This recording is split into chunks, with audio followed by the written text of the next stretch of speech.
All right, everybody, and welcome to the first Speed Chess Championship match. Anna, we are live. You're muted, Anna. So we can see your lips moving, You but can not try your to read voice. my There we go. lips. All right, the games will If be you're good starting at in sign language. less Hello, than a everybody. I was minute. just saying that I'm really excited for this match between Hikaru and Sergey Nakamura versus Grigorians, the first match of the Speeches Championship 2017. We all are, and we were unable to go live a little early with some pregame, but let's just go over some stuff real quick because the first few games will have a slower time control, will afford us a little bit of talking and set the tone for these two. But these two have played each other many times on our site, Anna. We actually have some stats here. Take a guess how many times these two have played each other on Chess.com. 76. That's a pretty good guess, actually. Is it? Yeah, I actually don't even have the total number, but the stats we have when these two are matching up in Blitz or Bullet on Chess.com, when Nakamura is white, he has 26 wins, 5 draws, and 6 losses. When he's black, he has 23 wins, 8 draws, and 6 losses. So on paper, we're thinking, okay, this is obviously a matchup that seems to favor Nakamura, but recently, in some of the Title Tuesday qualifiers, which took place during the entire month of April, Sergey was probably the most active. I think he played in all 4. He was our first qualifier, Anna, and I brought up the game here where they played each other last time, where Sergey, as black, actually missed a win. He had a queen versus rook and bishop, and he went for the repetition of moves. Right. I think out of respect. So when you face Hikaru, you might think that a draw is enough. He could have probably played for a draw, played for a win by playing king h6. That's right. If he had played king h6, it looks like there was a way out without getting the king mated. Of course, he was worried about threats of g5 check and rook takes h7, but there was a way out. But instead he took a draw. So just setting the tone that recently these guys have been on a more equal footing, despite the huge favorite that Hikaru Nakamura is coming in. And on that note, let's jump right into the games. Both players are already focused because as we were describing their last encounter, they are creating a new encounter, and we have a very equal position currently on the board. The reminder of the format for everybody, we're talking about a format that goes from 5 minutes and the 2-second increment to 3-2, then 1-1, and bullet after that. I'm actually resetting our overall timer right now. Mm-hmm. We have liftoff in regards to the total game clock running down, which means we have 90 minutes of 5-minute chess, and the games have begun. So what do we see right here? Sergey gets white in the first game, and currently maybe has a small edge in this very equal position. Yes, I like his position. It's a position that you play either for a win or a draw. I mean, there are two options. He can barely lose this game unless it's blitz, and we are talking about blitz games. So in a classical chess game, I would say that this is a very safe opening for white. You can never lose this. In blitz, anything can happen, but of course this is the longest blitz game. So for 90 minutes, they will be playing with 5 minutes plus 2-second increment, and then we will switch to shorter time controls. That's right, and the reason why Anna talks about the position being difficult for white to lose is because you look at usually what these players need to outplay the other is some sort of target to develop a plan of some kind and gang up on some sort of weakness. But in this case, you have a structure where both sides have essentially no weaknesses. Both sides have pawns that are almost exactly the same, besides this a3 and b6 pawns being slightly different. So if you don't have those sort of long-term targets to play for, you're really relying on piece activity and the initiative, which normally players of this level calculate accurately, and so they're not going to blunder piece tactics. So for players of a beginner level, sometimes wonder why we look at positions so equal and think, oh, this is just kind of boring or a draw. But that's part of the reason is, players of that level don't normally blunder unless there's some sort of weakness or issue in their position that they're struggling to defend. Hikaru is focused right now. It's one of those rare times we may see throughout this entire match, and Hikaru Nakamura is actually down on time. If you look at his facial expression, he's clearly focused in on trying to maybe develop a plan to maybe mix things up here. And here he goes with knight h5 with an attempt to maybe win the bishop pair. Yeah, this is clearly a warm-up game, so both players are still very slow, and they are trying to figure out what the opponent wants in terms of preparation as well, because they will be playing so many games against each other, and they should have prepared an opening repertoire just for this match. So we will see what that is. They had 2 days to prepare for this match, actually. That's not a long Yeah. time. Yeah, and I wonder. We used to do pregame interviews with these things, but we found over time as the high-level players got more involved that they're not really used to pregame interviews. They don't do that at any other Super Grandmaster tournaments. We kind Yeah, of and it's like to let difficult them for them to focus. reveal secrets before Right. the actual match. But we will get to those questions afterwards. It's always nice to ask, did you do any preparation? What was it? And how did you feel you faced or you matched up? What was the Yeah. time control you thought you might do better? And, of course, hindsight is always 20/20. And Mhm. for the loser, they might say, oh, I thought I was going to do well in 3-2, but it turns out they got killed or something. So things change depending on what actually happens. But what's happening here? I think Nakamura is probably going to look for a plan where he brings his king out to To e7. I was at some expecting king point. f8, king e7 as well to Yeah, bring the king. I was He too. went b5 because I think he was afraid of knight a4. And in fact, that was an annoying threat, knight a4, and then jumping to b6 with the knight or knight c5 as well. So he prevented that with b5. Now the question is, can white improve his position? And he's going for knight d4.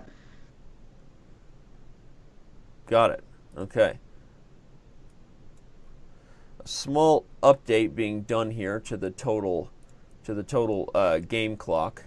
Everyone will notice that it just jumped down a little bit because we have the exact game clock running in case, as I'm hosting the show, technical errors happen, as we saw with some stuff happening to start the match. So the official arbiter of these events, who keeps track of all those details, Mr. Pete, our senior editor and events manager on Chess.com, informed me at the exact right time to set the clock to 1:23. So now the time you see is exactly and correct the time remaining in this control. Sergey looks like he's doing well here. A bishop to f3 is a interesting move. There's immediately tactics here, and I'm looking at knight takes c3 because after bishop takes b7, we have a check on e2. Yeah, But if both sides what keep was going on capturing, with that knight takes c3? Hikaru didn't go for it. He went king f8 very quickly. and I think the reason is at the end of this line, Hikaru calculated quickly he would be dealing with a double attack with both the knight and the pawn under fire. It would not True. have been a good That idea was the for reason. him to do that. So instead, Hikaru actually, wait a second, he did go for it. I thought he went bishop after bishop f3. He went king f8. Huh. So I've gone back to the game, and we have an issue here, a technical issue. I will try to refresh and see what's going on. They just played king f8, king f1, both of them bringing Got the it. king. Okay, well that's good. Now I'm back on the board.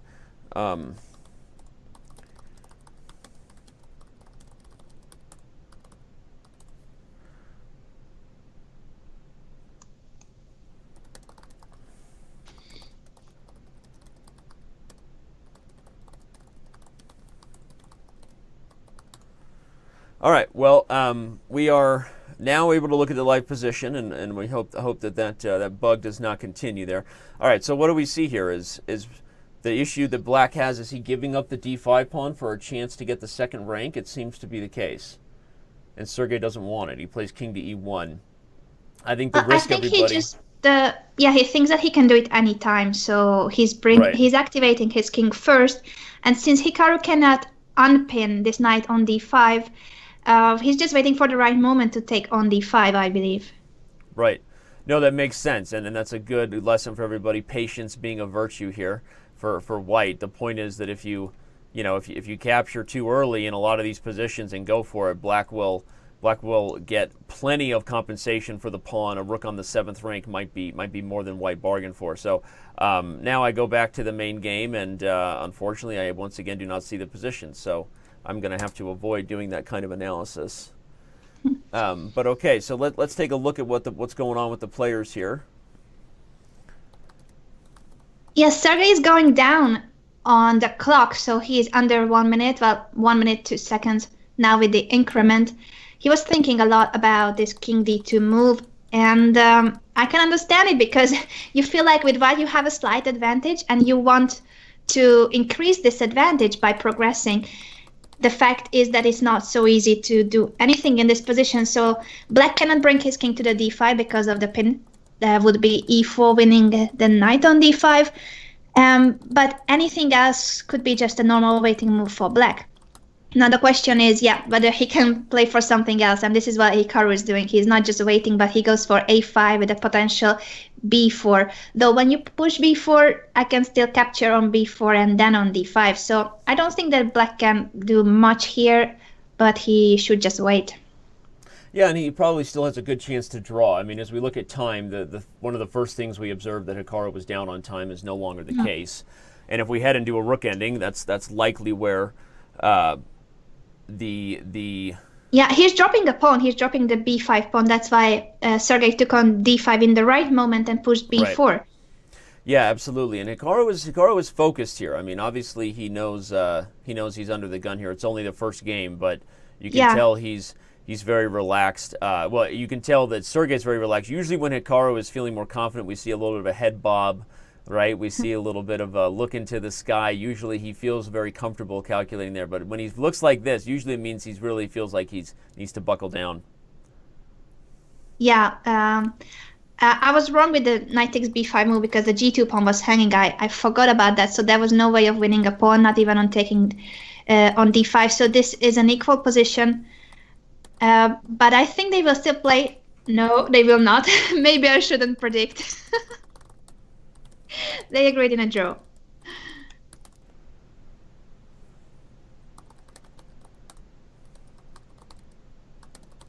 So this was a warm-up game. I think both players are still trying to figure out how their opponent is in terms of aggressive, how aggressive they want to play, what opening repertoire they prepared for the match. And we are looking forward to these hours of blitz and bullet between the two players. So this was just the beginning. It's going to be more exciting in the coming games. I'm sure about that.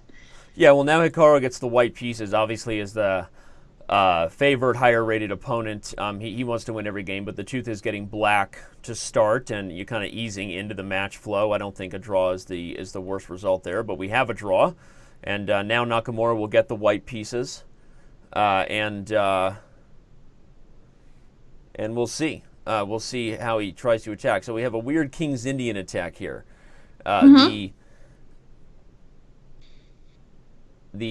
So one of the things that's funny about this position is, so black gets this big center pawn structure, which normally would be conducive to attacking on the king side, because when you have a big space advantage facing a certain direction, everybody, usually that affords you to bring pieces aggressively to that side. But when you're going against a king side that's fianchettoed, white's king side is usually very safe with the bishop in front of it,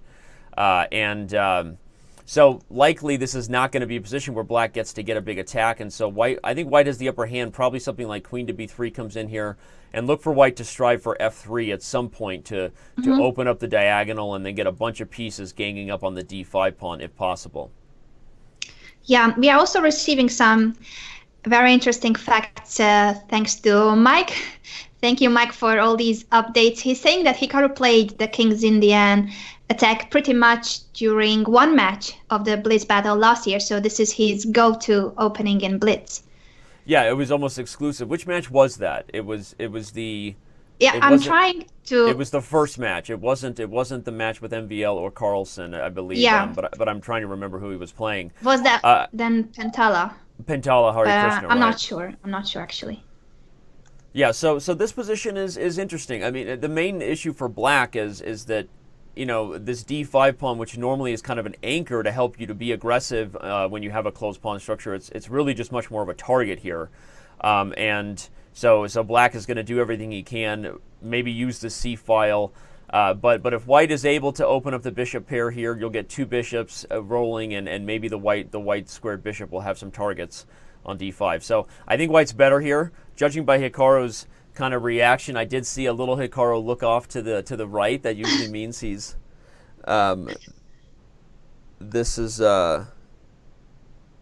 If you But look up to the usually, right, what does that mean? it means Inspiration. he's confident. It's just, He's I confident. understand. I speak fluent Hikaru facial expressions. And Mm. and usually you can tell by how he feels about the position, by how he looks. So I think he's one of the more emotional.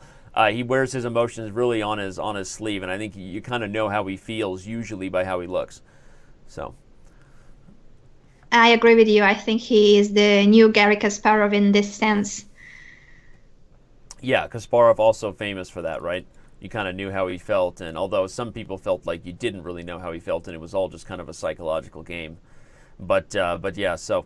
All right, well, again, if you're just joining us, or if you've been here for the whole time, thank you for being here the whole time. And everybody who's been following and subscribing to our channel, thank you for doing that. So many of you doing that right now. And if you're just joining us and wondering what this is, again, remember this is the Speed Chess Championship. This will be the biggest event happening in the online chess world for the remainder of 2017. Every one of the players you see before you now will be competing in one match or another. The first one, of course, we see here right now happening between Nakamura and Grigoriants, the 3 and the 14 seed. $50,000 at stake, a lot of total prize money for just a few hours of blitz a couple times. And make sure you stay tuned. Obviously, you can follow who wins and when the next matches are. The next match actually on the schedule is May 24th with Sergey Karyakin versus Georg Meyer, followed immediately by the first two seeded players match, right? We have So and Anish Giri going on just the next day on May 25th. Yeah, this is going to be epic. I think whether it's Magnus or Hikaru, of course, they are the two players that are the most likely to get to the finals. But even if they get to the finals, it won't be an easy ride. Yeah, no, there's many more top players than there was in our first year last year. So interested to see how those matches play out. So Sergey defending really well here. Doesn't look like Hikaru was able to get.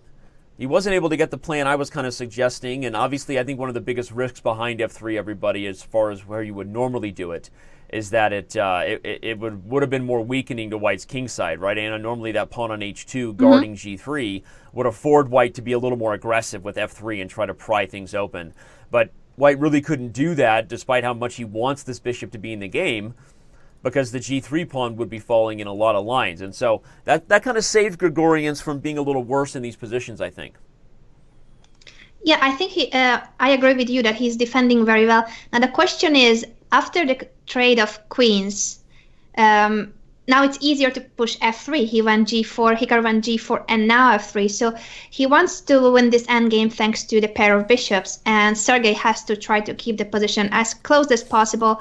If this long diagonal opens up for the G2 bishop, then that will be trouble. So he has to find counterattack. Now he is targeting the D4 pawn immediately.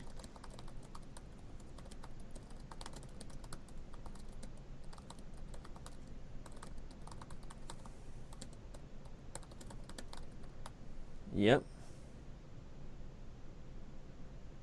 Is Hikaru still with us? I don't know that he is.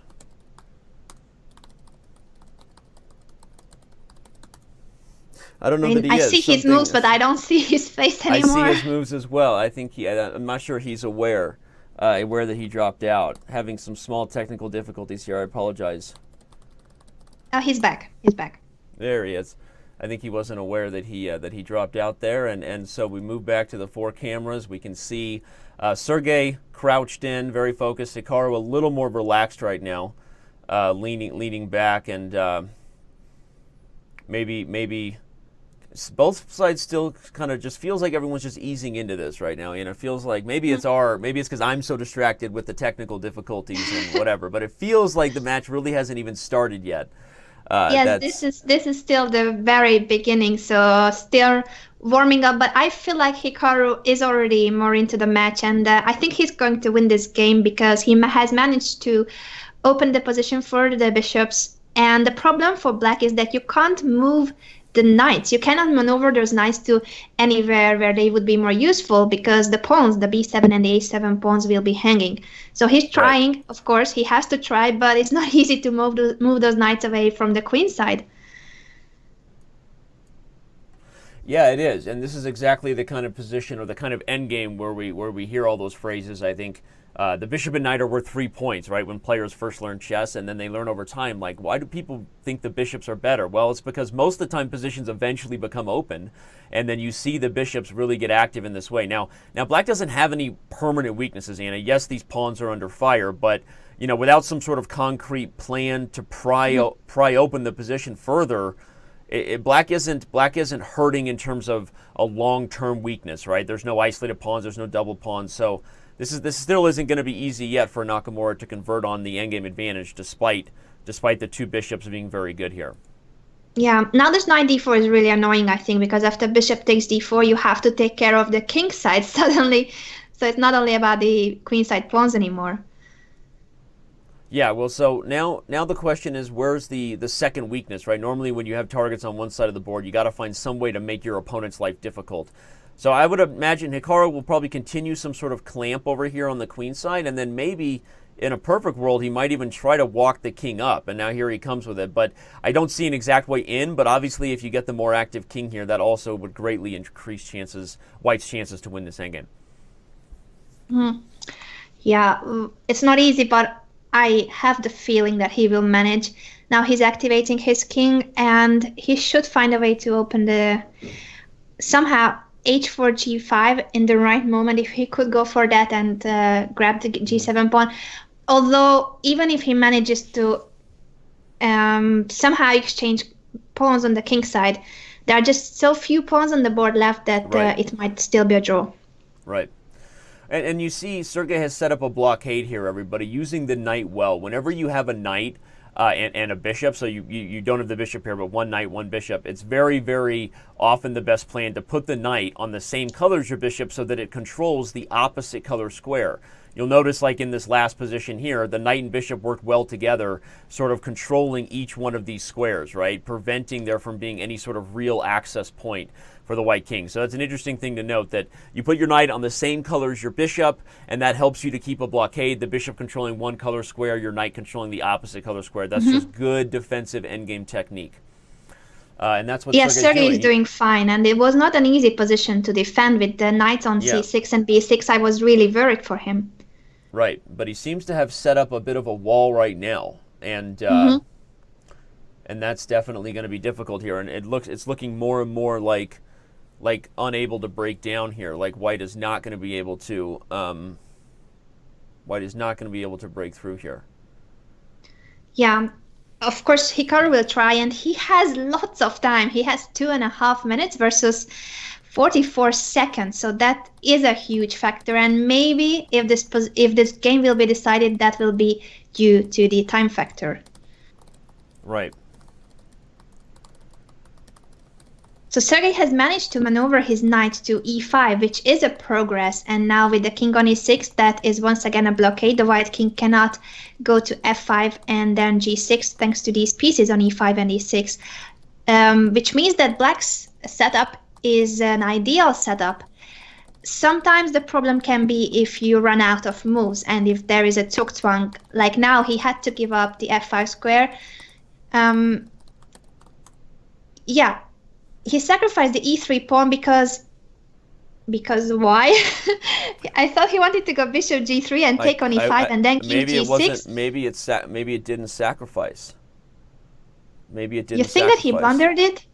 Maybe. I mean, I don't think he can lose now, and it looks like the most concrete plan going for the obstacle bishop ending is just going to lead to a draw. And Hikaru turns his head and scratches because he's not happy maybe with. He blundered it.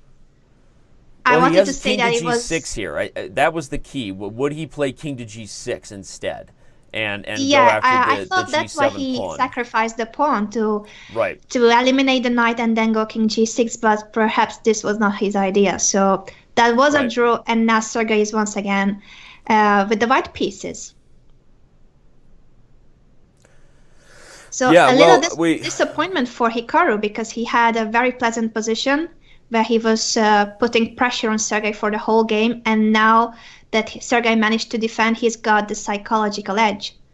Yeah, it's got to feel really good. Obviously, when you're such a big underdog playing one of the, the best blitz and bullet, maybe the best online blitz and bullet player ever, you kind of want to stay in the game, right? But, I think one of the things that if we were talking about this match bigger picture, we didn't have time for pregame today, everybody. Sorry about that because of some of the technical issues we were dealing with, but probably if you assessed every time control, we would anticipate that Nakamura's advantage will increase with every one of these time controls. Would you agree with that? Yeah, I think so. I think that is what we are going to see. Are they repeating the same opening again? Yeah, they are, and it's an opening again that it leads to kind of the structure we talked about, right? Just all symmetrical. Okay, this is certainly going to be a different move order here, but usually White just has a small edge here. So kind of if knowing the dynamic player Nakamura is, and he's the favorite, I'm kind of surprised going for this sort of.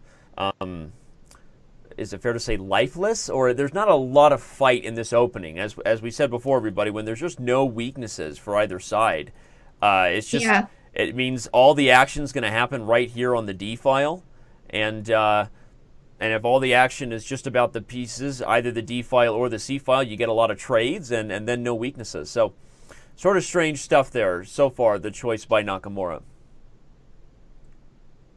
Thanks to Mike, we have some more stats on the match, and he's saying that only 12 of their 74 previous games on Chess.com were draws.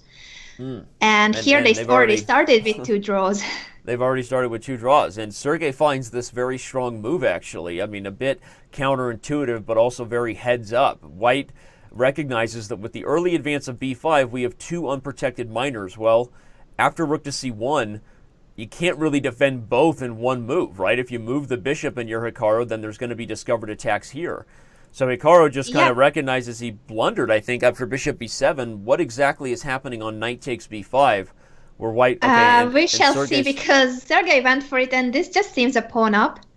It's a pawn up, although there is a small initiative now returning to black, right? Because of White not being castled. Okay, now White castles, which is just going to give back the pawn. So perhaps Nakamura knew a little more about what he was getting into, but... look at the position. If you capture the pawn on a3, then after rook b1... Yeah, rook you have b1 problems because of the c6 knight.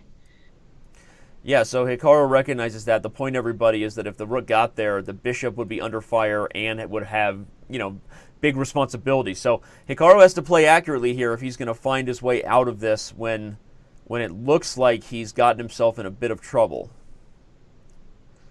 Still seems like the initiative is going his way, though, right? Yeah, why did he place the rook on c4 and stepped into bishop a6, or it's not a big deal that he stepped into it? I mean, he can take any of the knights, but his bishop will be captured. Yeah, and now after this trade, Hikaru will just, I assume he'll take f3 and then gobble back. No, he can't because of bishop to d6 in the end. Aha, a skewer, double attack there of the 2 rooks. So Hikaru can take here, but he will still have his work cut out for him as far as when he can take back this pawn. But look at that move. Wow. Yeah, that's trapping the rook. That is amazing. A surprise rook trap in the middle of the board, right? Not sure Sergey saw that one coming. This is something very rarely seen, that the rook on e4 is trapped this way with just 3 pieces. Yeah, Sergey shaking his head a little bit there for those who just saw. We brought the players back. I think Sergey has some drawing chances here if he can hold on to the a3 pawn. But the more I look at it, the more that seems like it'll be unlikely, and probably Nakamura is on pace to notch his first win here. Yes, this is certainly something that Sergey missed, that after bishop takes e2, bishop takes f3 was the move that he calculated, and not bishop d3, winning the exchange. Right. Well, this is interesting. So what kind of drawing chances do you think White has here? Maybe explain that for everybody. Oh, well, I don't think he has much. Okay. Because I'm afraid that that Black will manage to activate both of his rooks. So a scenario where you can double rooks on the a file, or even double rooks in the second rank. And I think this is happening also. The light square bishop of Black is going to be very dangerous if you place it, for instance, on e4. I think Black will win this. What do you think, Danny? Yeah, well, I mean, as long as you can hold on to the b4 pawn, there's always chances because, a pawn for the exchange is helpful. And the other thing is, white doesn't have any other weaknesses other than if the both rooks stayed on the board and they got working together on the second rank, for example, and they could create targets. But put it this way, if the rooks came off the board right now and assume there was no mate tricks or anything, I'm assuming that, I think white actually has excellent drawing chances because there are no other pawn weaknesses. And it's one of those positions where the two rooks are definitely better in this case for black. Normally, you don't think about it that way, but in this case, if black can keep the rooks on the board, I think, and create targets, that's one thing. But otherwise, I don't know. Okay, although now as I calculate concretely, I could be wrong based very simply on the fact that there's a concrete threat coming here because of the first rank issues. Yeah, the back rank is the real problem here with rook a1 threatening to win a piece. And I don't see a way out of that because the back rank is weak, so he has to deal with the losing of the f1 knight and also a back rank mate. Yeah, but okay, so after f3, it looks like white will be able to defend rook a1. The key line must be rook a1, bishop f2. If trade and takes, rook to a1 again, the king comes to f2, so we're going to see that line. I mean, Hikaru is a little skeptical, as you can see from his facial expression. Sergey hoping that this defense is going to work here. Both of his pieces will come under fire on the first rank, Anna, but after king f2, do we see a concrete way that Hikaru continues to convert? I don't know that we do.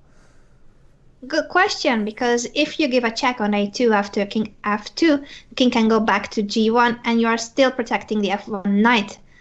But I think this is very suspicious. This position with two pieces on the back rank. I would be very surprised if this can be protected somehow. He will lose material somehow. That looks very strong, actually. Rook e2 creates some dysfunctional questions, everybody, because now the rook's going to come back, I think, to b2, and after threatening the pawn, but mainly rook b1. Bishop and e1. So Sergey says that bishop e1 holds because the king f2 will be once again after rook b1 the only defense. But as you said, now there's been such an improvement for black along the way that now my prediction that if everything came off it would be a draw. I was sort of anticipating that white would have an active bishop and a protection of the pawn, not a position where his king was completely cut off on the second rank as it is here. And I think that black is going to go on to win mainly because white is frozen solid here. Exactly. No, this is I believe this is completely lost because of the fact that black is controlling the b pawn and he's cutting the king on the second rank. I see that Robert is here. Robert has in the chat, and he's saying trade all and move the king in. So yeah, I agree that is the winning plan. So thank you, Robert, for helping us out with the commentary, and shout out to everybody here on Chess.com in the chat. I'm following whatever you guys are saying. I'm trying to have eyes on everything. Awesome, and you can also get at us on Twitter. Anna usually follows that as well. We both try to. We see a couple of hashtags there, hashtag ChessTV, hashtag SpeedChess. Exactly. There are some new tweets using the hashtag SpeedChess, so keep them coming on Twitter as well. Hashtag SpeedChess. Talk about the Nakamura Grigoriants match, the first match of the SpeedChess Championship 2017.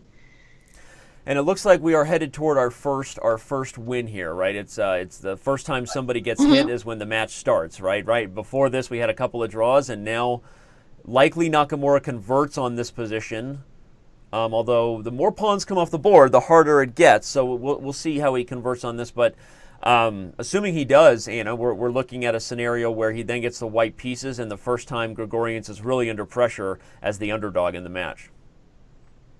Yeah, he's going down in this game that is almost sure. Luckily for him, there are so many games to come. So very nice move there, everybody. Oh no, it doesn't quite win on the spot, but the point, everybody, was black was sort of trying to put white in a zugzwang, taking away moves from the king and forcing the bishop to move. But still, I mean, as much as we've been saying it'll convert, I mean, without I'm still yet to see. I don't have a winning plan in my mind. Yes, I can say generally, like others, okay, the rook is dominant here, the king is active, but I don't see a winning plan for black yet. So I would love to be educated on that.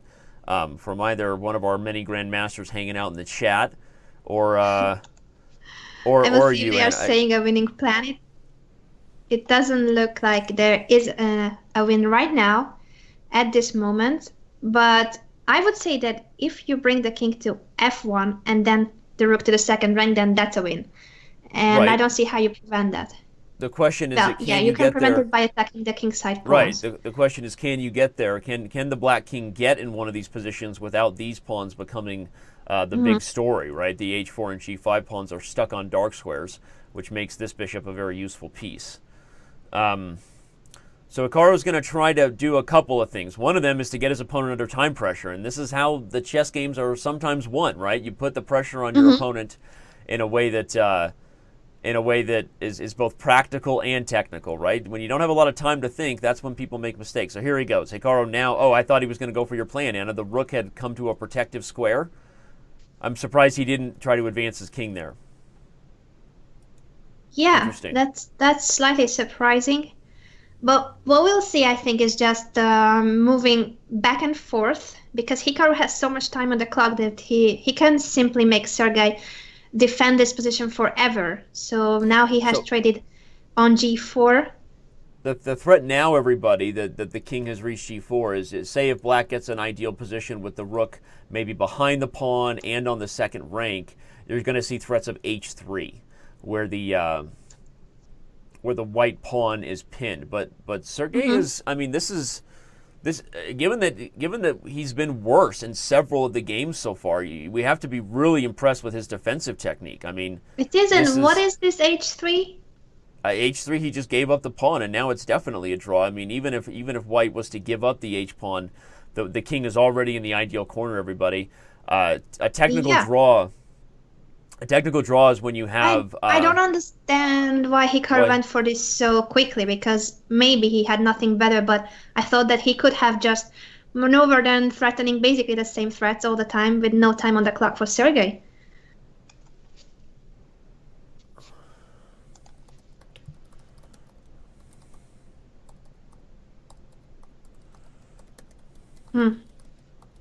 Yeah, also shout out to Grandmaster Max Illingworth from Australia, and he saw all this coming when Bishop a6 was played. That the king is in the right corner and it's a defendable position for white. It's very interesting, yeah. So again, as I was trying to touch on there, is the main thing, everybody, is that if your king is in the same color corner as your bishop, you're losing these endgames with king and rook versus king and bishop. But the problem here for Nakamura is there's no way to really make progress, despite how bad this looks for white, without stalemating white. So now the rook is going to take the pawn, and really, you know, other than the fact that Sergey is under time pressure, so could potentially blunder, there's really no chance for black to win the game, as we're about to see. If rook d1 check, the bishop goes to g1, and there's no zugzwang because white is stalemated. So this is a good lesson. I think many people don't know. They always hear rook and bishop versus rook as king and rook as a draw, but good to see it in practice. And as long as white holds this, then all the defensive advice we're giving will matter. And I think that Sergey will, despite only a few seconds on the clock.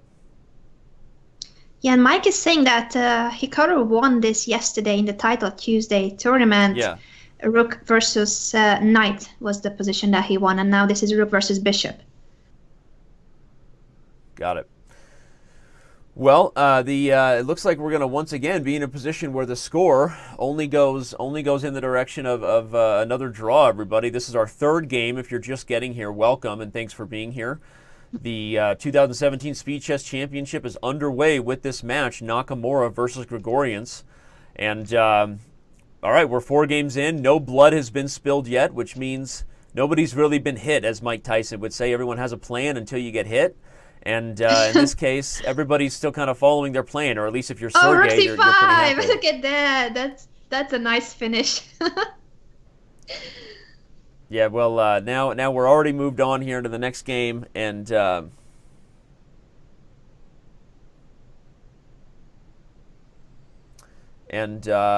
okay, so another King's Indian attack by Hikaru, and we're off. And 3 draws so far. The result that was the least likely, if we look at the stats, the games between the two of them, 74 games and only 12 draws, and now we are on to the third draw, but this is just the beginning, guys. Don't say that this is going to be a boring match. I'm pretty sure that we will see blood and fire on the board. Yeah. No matches with Hikaru Nakamura are ever that boring. And here we see our first, okay, he's going in for an attack. Sergey is about as focused as Hikaru Nakamura's last year first-round opponent, right? There was the funny jokes made where Pentala Hari Krishna was so focused at a certain point we thought his camera was frozen because he wasn't even blinking. And Sergey not, he's moving a little bit, but still, really zoned in here. Hikaru seems a little stressed just from holding his head in his hand there. I think he's a little frustrated by his inability to convert on a couple advantages, Anna. But this one should be fun. We have the makings of a potential kingside attack here, everybody. With this pawn structure, Hikaru is going to try for f4 at some point and really look to expand and maybe create attacking chances on the kingside. I agree with you that this could be the first decisive game. At least in terms of the opening and where it is heading to, this is going to be a more exciting position. I don't think that we will see an endgame now. Yeah, and here comes f4, and here comes what the doctor ordered, right? Everyone wants a win regardless. Either Hikaru's going to checkmate black or die trying, and that's what we want here. And again, thank you everybody for being here. Thanks to everybody who's following and subscribing to our channel for the first time. Make sure you pay attention because Chess is here all the time at our channel here on Twitch. And for all those members who already know that on Chess TV, thanks for being here. All right, well, these players are focused. Again, Hikaru is got his red wall behind him. Other than his match with Carlsen in the end, he always had this red wall behind him. I felt like it made him even more intimidating. What do you think, Anna? I agree with you. Red is an intimidating color. It's an aggressive color, and he seems to like it. So that is something that Hikaru has chosen so far for these matches on Chess.com. He's and playing as for from his home Sergey, in I think Florida. we are seeing his home, so that must be maybe the living room. Yeah, it must be his home. For those who were here during the pregame, they may have even seen Sergey's wife, right? Petra. Yeah, his fiancée, Petra. His fiancée. That's why I held there. I wasn't sure if it was official yet, but his fiancée, who's also your teammate on the Hungarian national team, right? That's why I know Sergey, because he seems to be dating my teammate. That's right. Well, so she's there somewhere in their house, and we can see he's got some degrees or some sort of pictures on the wall behind him. We'll pretend those are like doctorates from med school or something, just to, just makes it more fun. All right. Well, Nakamura didn't fully convert on that attack, right? A few moments ago, we saw a queen on g3 and a knight on f5, and you just start begging for mate, but that's not happening now. But watch out for the bishop and the knight here to maybe get involved together in something nasty. Always be careful of a bishop on that long diagonal. Sergey from the Soviet chess school, Anna, but he's broken a Russian schoolboy rule with a knight on b6 in a couple games in a row. What do you say about that? That's true. That's true. That somehow he likes to have the knight on b6. Yeah, and jokes aside, I think it's made sense in the structure, but now we're headed toward a position where, okay, Hikaru seems to have much more coordination than black. I expect him to avoid the queen trade, although he has to be careful of rook to d2. That's maybe why he declined it. Where is this game headed, Anna? I like e5. Actually, now the knight comes to e4 and this bishop is involved. What do you think? I like it. I'm a bit surprised that the queens are once again off of the board, and I said that it was not going to head towards an endgame, but it is true that the move e5 is with this huge ambition of opening the long diagonal. Sergey took on e5, and that is a good decision. You cannot really let your king on h8 be under the attack of the b2 bishop. But now what we see is a pass pawn for white, so that is the drawback of f takes e5. Yeah, and this knight on e4, this is a tough decision. Yeah, so Sergey plays bishop e7 to prevent knight g5, what I was just going to say. Because the tough decision is you never want to leave your opponent with a beast like that in the middle of the board, but giving up the bishop pair was probably not a great idea either. Okay, so now he's going to try to unwind as best he can. Still, I like that Sergey is activating his pieces that we have seen bishop h4, now knight d5. He's bringing his minor pieces, and you should really do your best creating counterattack when you're facing a pass pawn like this one on e5.